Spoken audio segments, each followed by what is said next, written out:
Dear citizens of Krot, the recent puppet frenzy is believed to be just a momentary glitch. There is no cause for alarm. Do not panic, whatever you may hear. The city is safe to traverse. We repeat, do not be alarmed, citizens of Krot. We are effectively handling the situation, with the cooperation of the workshop and the alchemists. Never forget that your safety is of the utmost importance to your city. The time for fear is over. Krot is safe. Krot is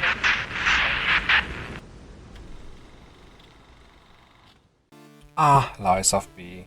The game that started it all. My first Souls-like, and probably the one I have replayed the most up until now. However, I have never in a single one of my runs used the Legion Arm as more than a supplement to my main weapon, and I've only ever used throwables to deal with enemies when they attack me at range. So I decided to see if I can finish the game using only throwables and the Legion Arm. And spoiler alert, yes you can, quite easily as well. This is the secret easy mode of this game, trust me.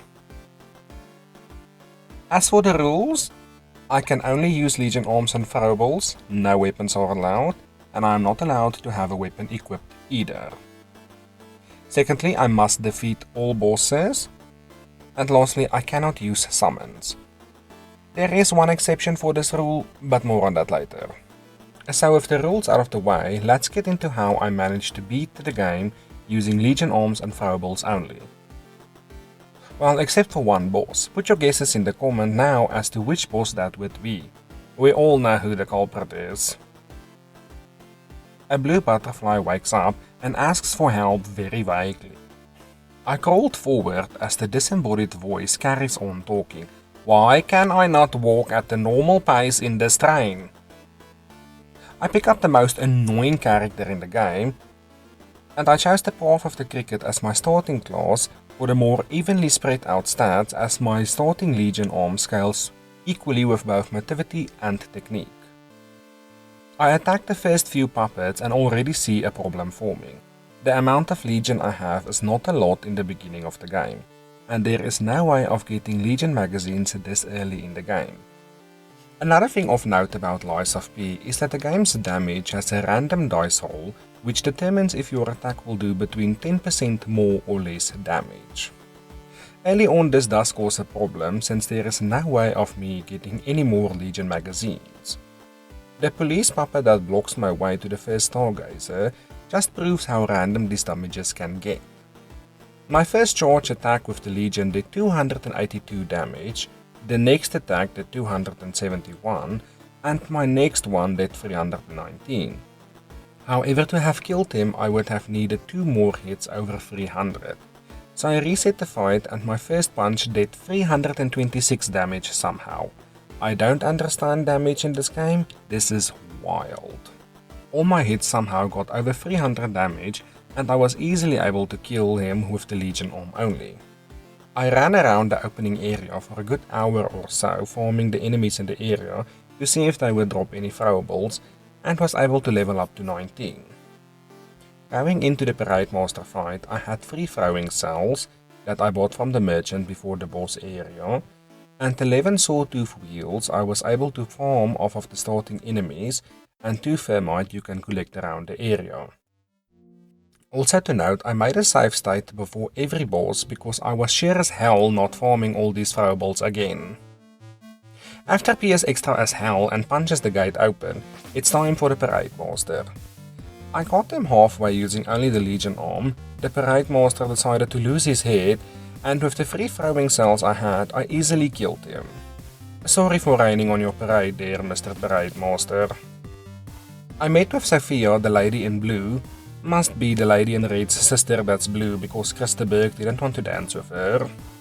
The Forgotten Sister then tells me to go and find Geppetto. And off to Elysian Boulevard we go. Another thing to note about this game is that the drop rates work a bit different in this game. I have gotten some of the most interesting drops from the enemies in the game, and none of them seems to consistently drop anything. From what I can gather in my limited time of farming the enemies for throwables, is that every enemy in the area can drop anything that can be dropped by enemies in that specific area and have a certain drop rate for what they can drop, instead of having a set item they can drop. Again, this is speculation on my part, but there seems to be no consistent way of saying what the enemy will drop. I farmed around Legion Boulevard looking for throwables. I am not going to mention every time I farmed for throwables, since then we will be here forever. But up until Mollem District, I did a lot of farming to be able to get throwables. Mad Donkey tries to attack Geppetto. How I wish we could let him kill the lunatic. I am of course talking about Mad Donkey killing Geppetto. Mad Donkey is as easy as ever. At the start of the fight, I would throw him with a throwing cell, since when someone is shocked, they take approximately 20% more damage, and then I would hit him with the Legion Arm. In the end, he got mad because he got his ass beaten by a puppet. The Scrapped Watchman. The amount of aura farming these bosses do in this game is almost as much as I had to farm for throwables. He wasn't too bad, and I managed to defeat him on my third attempt. In the first phase, when he would start to do a combo, I would drop an electric blitz canister as to help with tick damage, since he cannot be shocked, and hit him with the Legion Arm. In the second phase, I would mostly rely on throwables so I can stay further away from him to avoid his electricity. His dreams got scrapped real quick after that. And with him being defeated, I finally get to craft my baby, the Fulminous, hands down the best Legion Arm in the base game. The damage you can get from this Legion Arm is absolutely absurd. After crafting the Fulminous, I finally unlocked the P-Organ. They knew what they were doing when they called it that. I then put the quartz in improving the effectiveness of my Legion magazine and charging my Legion on killing enemies to unlock a pulse cell. I also put quartz into increasing the amount of throwing objects I have and to lower damage while dodging to unlock Link Dodge. A very useful skill since I can only dodge since I have no weapon equipped. The King of Riddle gives me a very tortured, pun intended, for a Trinity key, and off to Vanini Works we go. I make my way through the puppet-infested factory, get brutalized by the shovel puppet 3 separate times. I get the quartz from the Trinity Sanctum and kill the puppet of the future very quickly because throwables are insane in this game. I get another quartz from robbing the Spore puppet of his future. I decided I was not going to do Survivor until I had the Flamberge. I used the quartz to increase the effectiveness of my pulse cell and increase the amount of consumables I can have to get another pulse cell. King's Flame Foco was not the worst. A few terrible dodges in my first attempt caused me to die, and a flamethrower to the face killed me on my second attempt. The Fulminous did such excellent damage against him, I didn't even use a single throwable in this fight. On my third attempt, I extinguished his flame. Rest in peace, Foco. Foco. With Lorenzini back at Hotel Krat, I can now finally upgrade and craft Legion Arms. I craft the Flamberge and held off on upgrading any of the Legion Arms just yet. I make my way to the Moonlight Town Stargazer and get absolutely wrecked by the puppets here. I should probably put some points into health at this point. I went back to the Survivor since I didn't want to fight the Atoned yet and needed the Stalker's Promise gesture in order to skip the Stalker fight. The Survivor was a pain in the ass as I thought he would be with his constant spamming of swipe attacks. The fact that I cannot just constantly backstab him is making this fight last longer. He falls on the second try with the Flamberge as my main firepower and the Sawtoothed Wheels for chip damage. It was just not in this child's destiny to be a survivor. With having the Stalker's Promise, I can now use the Lift in peace. Or I thought I could before Gemini decided he wanted to be the worst tour guide ever. Why is this section not skippable? Into Carcass territory we go. Luckily I came prepared. The Flamberge absolutely melts the carcasses. I collect a wish cube from John Joe and just ran across the Bridge of Horrors. I didn't lose anything there, thank you. St. Angelica's Cathedral. In all honesty, this is a very short area, but I don't understand why there must always be a platforming section in games not made for platforming. It's not a skill issue on my behalf. No, it's not at all. I make my way through the cathedral, dropping the brazier to clear up the gunk on the floor to collect the mechanical cryptic vessel. The elite carcass kicked my ass a bit. His forward charge was definitely designed with guarding in mind. I collected the Krat supply box and make my way down to the cathedral library and collect the Legion caliber in the area. I make my way back to Hotel Krat and give the supply box to Polendina to get the new quartz he gets, and use the 2 quartz I have on me for more ergo gain from eliminating enemies and reducing stamina consumption when dashing. I gave the mechanical cryptic vessel to Lorenzini to decrypt. I throw a sawtoothed wheel at the hanging puppet and make my way to Sherlock's house for another quartz. I use this quartz to increase the effectiveness of my Legion magazine. I just ran through the area and unlocked the shortcut to Archbishop Andreas. I was worried that I would not have enough damage to deal with Andreas, but I underestimated the effectiveness of elemental damage in this game. Like, wow, it's effective. The first attempt was rough, and a few bad dodges in the first phase caused me to have no heals in the second phase, and then a butt laser killed me instantly. I mainly used the flamberge in the first phase and used sawtooth wheels for chip damage. In the second phase, I threw throwing cells at him to get him shocked, and then continued to use the flamberge. A butt laser and him sitting on me left me with very little health, and I full centered with thermite, and the fallen angel gets his last wing clipped. Sorry, Andreas. Greed is indeed a horrible thing. I make my way through the Path of Pain, the Path of the Pilgrim, and come across another elite carcass. How are these carcasses even more difficult than most of the stalker fights? The problem is I cannot dodge his fiery attack, and I need to make sure I am out of the way of the attack. The Black Rabbit Brotherhood tries to send a mutated bear after me, but I kill it in short succession and parkour my way down the tower to reach the Mollem district. I sped through the area, get harassed by the Master of Riddles with an enlightening riddle to get another Trinity key, and finally, after 5 chapters of endless farming for throwable items, I can buy an infinite amount from the merchant here. I stock up on all the goodies I need and collect the Legion caliber. I then absolutely massacred the eldest brother of the Brotherhood with throwables. Throwables are completely busted in this game and should not be this good. I mean, look at this.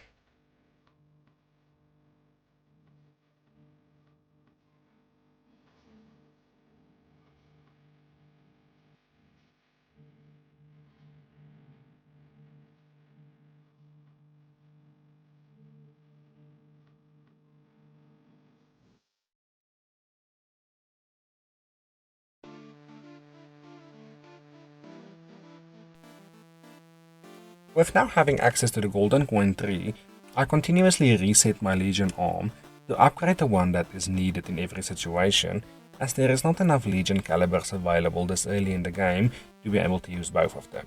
I crafted the Pandemonium to use on the White Lady, but she moves around too much for it to be really valuable, and I ended up just taking her out with throwables, leaving her to be the lady in red. Sorry Sophia, now there's a new one. The Mad Clown puppet is as usual the most annoying mini-boss in this game. Not being able to guard his fury attack is annoying, but my throwing cells does a lot of damage and so does the Fulminous.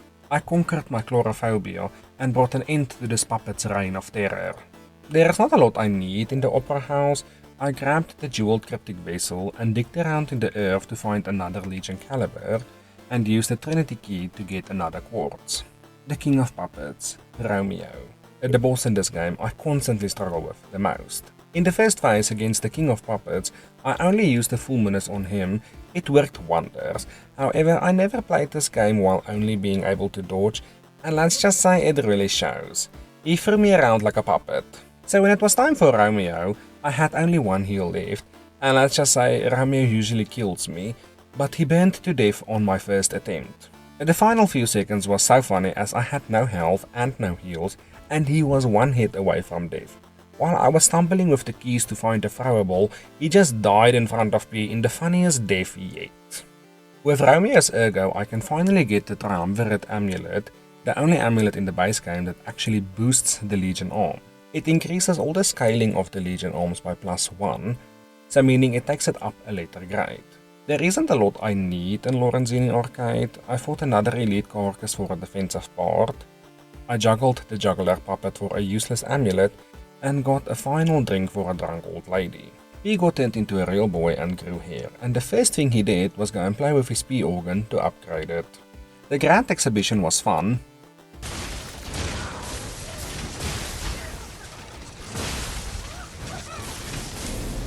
No, but in all honesty, the grand exhibition was quite easy, since everything is weak to electricity, and the full moonus goes brrr against any puppet. The Riddler gave me an excellent riddle, and I ran away from this burly-ass guy that really wanted to wrestle with P, but I was not in the mood for wrestling with the big guy. I got the sturdy crot supply crate and bought the quartz and increased my consumable item limit and fully upgraded the Flamberge. Champion Victor is probably the most dodge-friendly boss in the game, and given that the poor guy's massive muscles are no match for fire, his health melts away very quickly. He then decides to go all Bane on me. Sucks to be him since I have a secret weapon up my sleeve. It's called Acid. A few carcass fluid throwables and the Flamberge explosion later, Victor was no longer victorious and I became the new champion. And then this bitch decides to spawn camp my kill. Seriously? I was then treated to the absolute displeasure of having to suffer as Simon monologued on forever about his plans and how he is the morally righteous one. You know, the typical villain stuff, nothing serious. After previously having left me to fend for myself, Red Fox and Black Cat come a-begging again. I gave them what they want. For now. The Barren Swamp. The least barren place in all of Lies of P. And finally we have made it into the obligatory swamp area of all Souls-like games. Why is this a thing? And of course there has to be another one of these absolutely horrible mad clown puppets. This one, however, got what he deserved. I ran away from the ballistas. Why must there be ballistas? And fought the beefiest puppet known to mankind. Seriously, what is he made of? I speed raced my way through the Sense Water section of this game. Really? Combining both areas? That's a choice. I met the real Pinocchio. He seemed elated to meet me and wanted to give me a hug. I said no and he didn't take it well. But unfortunately there can only be one of us. I killed both puppets of the future for their quartz, and the crazy doctor tried to jump me, but I just lit his ass on fire. Too bad he wasn't a fireman. I met Hugo, Alidoro's fanboy, and he gave me another cryptic vessel which Lorenzini decoded for me. The cryptic vessel says to go back to the path of the pilgrim, and this random guy tries to pull the patches on me. Unfortunately for him, I have played this game before, and when I didn't fall for his tricks, he ran away out of embarrassment. The green monster of the swamp is always an interesting fight. His first phase isn't the worst, it's just the most egregious when it comes to not being able to dodge the fiery attacks. Funny that I get the amulet to be able to dodge them from this boss. The second phase, however, was another story. I used all my throwables and he still decided he didn't want to die. But with some expert dodging, I just got lucky. And the nice Flamberge explosion, this monster was sent to the scrap pile. Hey, if round 8 can reuse bosses, I can reuse my jokes, it's only fair. And I finally make my way back to Krat Central Station, where everything is busy collapsing. Just like my mental health with the constant need to farm for ergo for throwables. The economy in this game is terrible. I sprayed and continue to spray everything in Krat Central Station to get rid of my frustration. Call it stress relief. I have never sprayed so much hot fire before in my life. Even the Carcass Scorpion was no match for the unrivaled power of my explosions. Robber Weasel tries to rob me and proved to be an annoyingly little slippery bastard and didn't want to stand still so I can show him the consequences of trying to rob me. However, nothing a few shot pots and a hot flame sprayer couldn't solve. Sadly, he just couldn't weasel his way out of this one. This big carcass then tries to hit me in the face a few times with his massive balls and tries to stab me with his stick, but luckily my explosions took care of him before I couldn't escape. The whole city then starts to crumble. Of course this would happen just as I started becoming a real boy. This one guy then challenged me to a spray off and his explosion was too much for me to handle. I collected the special Krat supply box to buy the rusty cryptic vessel to make my way through the Hermit's Cave to collect both the quartz there and unlock the ability to wield another Legion arm. I then crafted the Falcon Eyes, but I didn't really ever find a use for it. The Legion cost is just not worth the damage it does. The Walker of Illusions is as annoying as ever.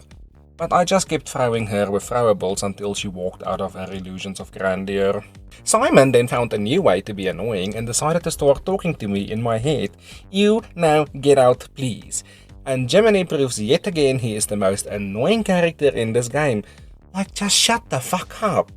The King of Riddles dazzles me with his most egregious riddle to date, and his puns are wearing a little thin. The Parade Master wanted a rematch, still losing his mind over the fact I beat his head in the previous time, and this time I rained fire all over him. Maybe this time he'll get the message that I like a cabaret more than a parade. I arrive at the hotel and it seems there has been some remodeling done, and Lady Antonia opens a convenient shortcut that the alchemists used. Gotta love a convenient hidden door that progresses the story. A puppet decided to axe me for all the horrible puns I have been making, but I soon get my revenge and showed him an electrifying time. What can I say? My personality is electric. The King of Riddles calls me a murderer, and to be fair, he's not wrong. I then proceeded to murder all 4 members of the Black Rabbit Brotherhood since they wanted a rematch. I've been having a lot of rematches lately. What's that, the last 3 bosses all coming back for more? Must be my electric personality again. The first 3 brothers are horrible as usual, and the Battle Maniac is somehow always the worst. But after a hard-fought victory against them using the Flamberge, when the eldest brother decided to revive himself again, I decided to encore my previous performance and kill him in seconds with all my throwables. Also, how did I get into this cave? Could I just have entered the hotel at any time? That seems like a big security risk. Alidoro confesses to me that he killed the real Alidoro and that he is actually his partner, and for his crimes I decided to kill him as well. Gemini again tries to come for my job and make terrible jokes. Please shut up and let the professionals work. I ran for my life as fast as I could past everything to enter Arch Abbey, and the door guardian then tries to stop me. I embarrass him and kill him hitless in less than a minute, probably the same amount of time it took them to come up with his name. Arch Abbey is just the usual barrage of enemies, and I fought my way through because at this point I was the final boss of this game, and me and my Flamberge were unstoppable. How is the Flamberge at the full moon is this good? I hope there doesn't come another Legion arm that makes me have even more fun just blasting everything to death. I'm going to be honest at this point, I have not used the Aegis, the Deus Ex Machina or the Falcon Eyes, as there never really seemed to be any point in using them when the Flamberge and the Full Moon are just this good. The big wrestler dude from the Grand Exhibition makes a comeback, and while I am flattered, I was not really interested before and now it's just awkward. So I ended up having to be very clear that we are never going to happen. A few backshots of fire later and I think he got the message. I meet up with Arlecchino, who goes on an entire spiel on how much he loves murder, and then confesses he killed Lorenzini's parents. Why is every Batman villain in this game? First the Riddler, then Bane, and now the Joker. I kill him and bring an end to the Batman villainry in this game. Black Cat is next on the chopping block, and while I normally don't kill him or Red Fox, under the rules of the run I have to kill every boss. So Black Cat undergoes electroshock therapy, which doesn't seem to work. Oh well. Okay, was that a bit too dark? We'll roll with it. We just had the serial killer tell us how much he loves murder. The rest of the way to Luxasia is quite uneventful, but at this point I decided to first go to the DLC before fighting Luxasia. The Lies of P Overture DLC. What a joy it was to experience the DLC for the first time. I don't think I've ever had more fun with a DLC in a Souls-like game. However, I've only ever played the DLC once, and for the second time I am now doing a challenge run style. Not that you could really call it a challenge run, it's not been a challenge so far. Making my way to Krat Zoo, a bear attacks me, an ape attacks me, and the gorilla also tries to attack me. I run away from the gorilla to open the door to get the Stargazer before dealing with him. The rest of the zoo was actually quite uneventful until a kangaroo kicks me to death. It's winter here. There's snow. Why is there kangaroos here? On an even more disturbing note, why is there an elephant-giraffe amalgamation here? What is going on in the zoo? And how is the elephant stronger than all the bosses I have fought so far?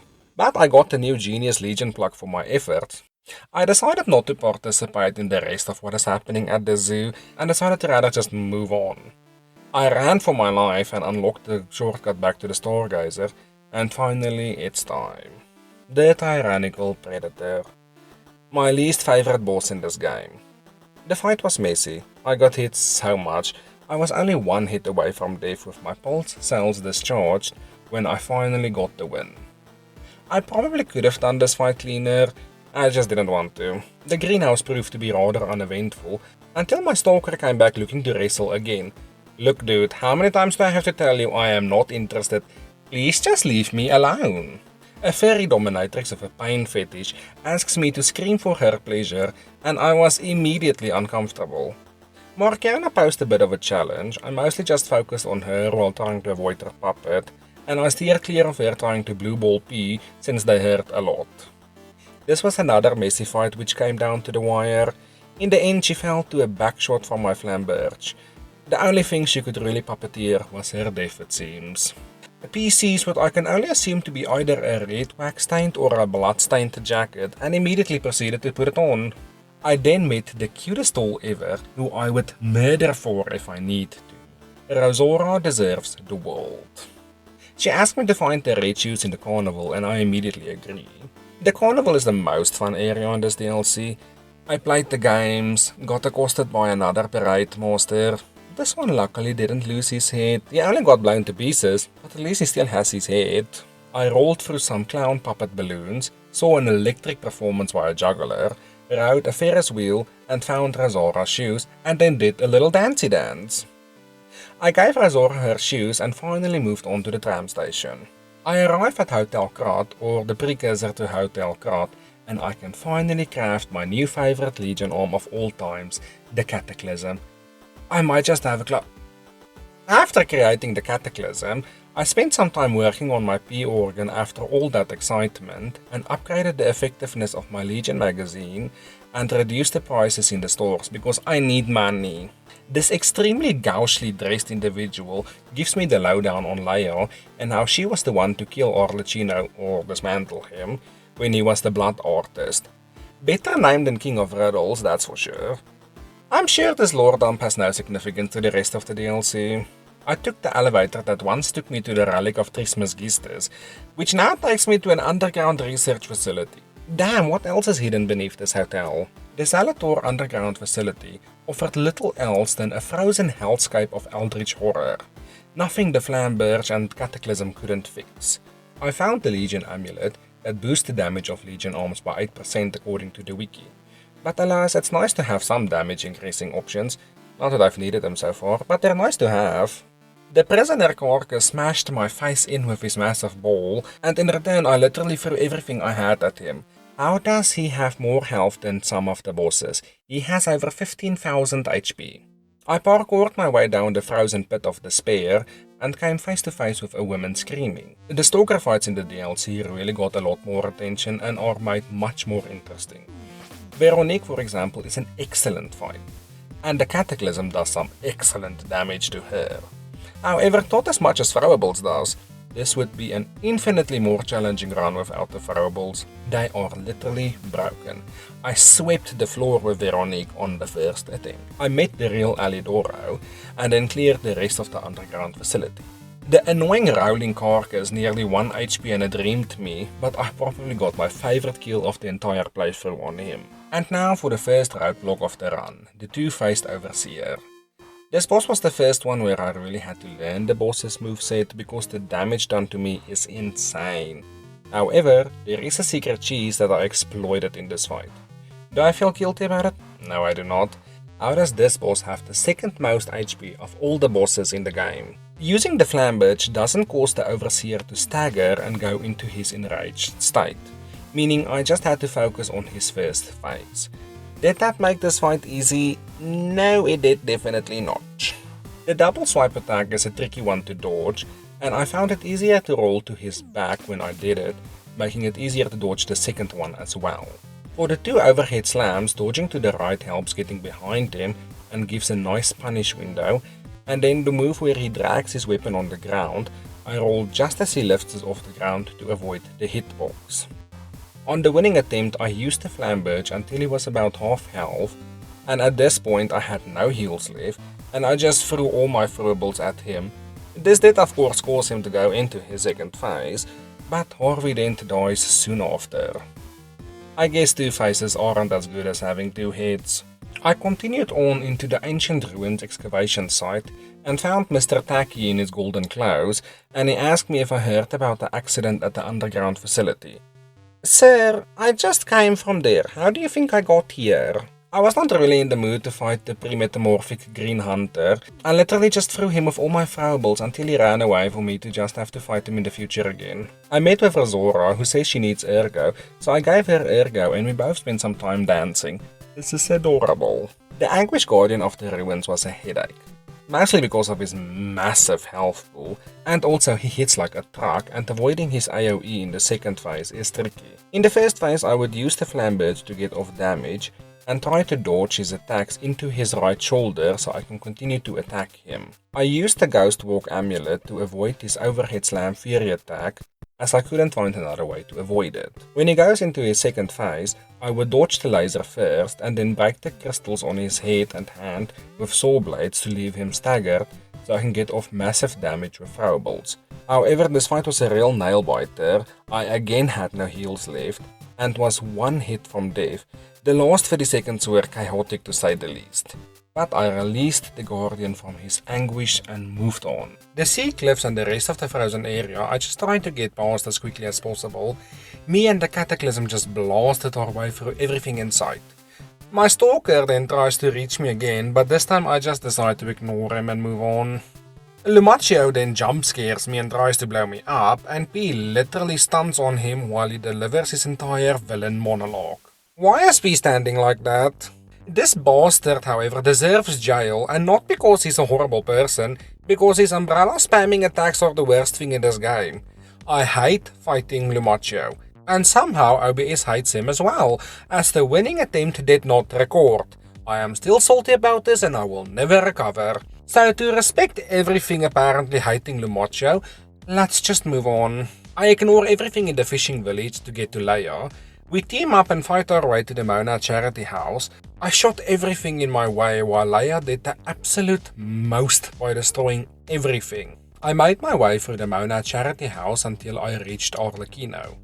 I decided to leave him as the final boss of the run. At this point I was completely overleveled for everything else in the base game, but made my way to Luxasia. Phase 1 Luxasia was a joke. The Flamberge took away massive chunks of her health, and the tried and tested method of running away from her attacks still works. It even works with her grab. Her second phase though is where the real difficulty lies, and even now it is still tricky as she moves around so much and never stands still, so throwing her if anything is a bit of a challenge.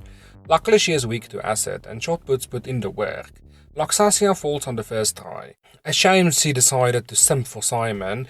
She should have been the final boss. Oh well, now she's just completely defeated. Red Fox tries to take her revenge on me for killing her brother, but she was in for a shocking surprise when I started blasting her American style. My stalker makes a comeback, this time clearly not happy that I disrupted his plans previously and didn't want to wrestle. I decided to finally put an end to this and start shooting him from all directions and just finished him off with a well-timed firebomb in the face. Simon, clearly upset by the death of his simp, tries to attack me constantly with his massive stick. He should have rather given it to Luxasia. She would have been able to handle it better than me. A few cataclysmic shots later, Simon grows a new arm. I'm sorry, what is the context for this? He grows a new arm. How is this evolution? I'd rather look good and be evil than look this grotesque. Like, how is deforming yourself this much to be all-powerful worth it? And the worst part of it all, it didn't even help him much. I unloaded all my pent-up frustration on him and Simon goes down with a final shot. Geppetto, to absolutely no one's surprise, is the real villain all along and tries to take Peace heart. Of course I refuse and he starts puppeteering his own puppet, the nameless puppet. I wish I could say this fight was difficult. It was not. I really wanted to do the first phase of the nameless puppet with the Cataclysm only, But this bastard did not want me to get my shots off, so 2 full mooners charges later, phase 2 starts. Phase 2 I stuck with the full mooners, a nameless puppet soon after dies on the first try as well. I am unfortunately very overleveled for the final 3 bosses of the game, and I just kind of bullied all of them. Arlecchino. If you guess this is the boss I couldn't get through without summons, you would be absolutely correct. For some reason I just cannot consistently dodge his moves in the first phase. If he pulls out a long combo, he would just annihilate my health bar instantly and I would have to start over. He's definitely not the best boss in the game to try and dodge attacks with. He will absolutely wreck you. And I cannot forgive the input reading on healing. I understand being punished for healing in the middle of a combo, but even after he is done with his combo, if you heal, he would just start attacking again. I would get into the second phases so infrequently that he would just instantly kill me with his long combo at the beginning of phase 2, and if I did survive, I would try to DPS him down as quickly as possible with throwables. I spent multiple hours on Arlecchino. I probably spent 4 to 5 hours on him, and in the end I just decided to use Leia's assistance. Now I can play devil's advocate and say I did not technically summon anyone to assist with the battle. Leia was already there, I just helped her up. But no, I just ran out of time and didn't have it in me to try to get through his first phase once every 10 attempts and then try to learn phase 2. In the end, Leia carried and I made a new sculpture out of Arlecchino. And that's it for this run, guys. It was a wild ride. Honestly, this is the most fun I've had with Lies of P probably since I started playing this game.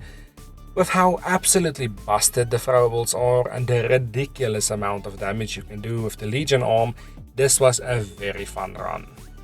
Thank you all for watching, and if you enjoyed this video, please don't forget to drop a like and subscribe. Thank you, and I will see you all in the next one.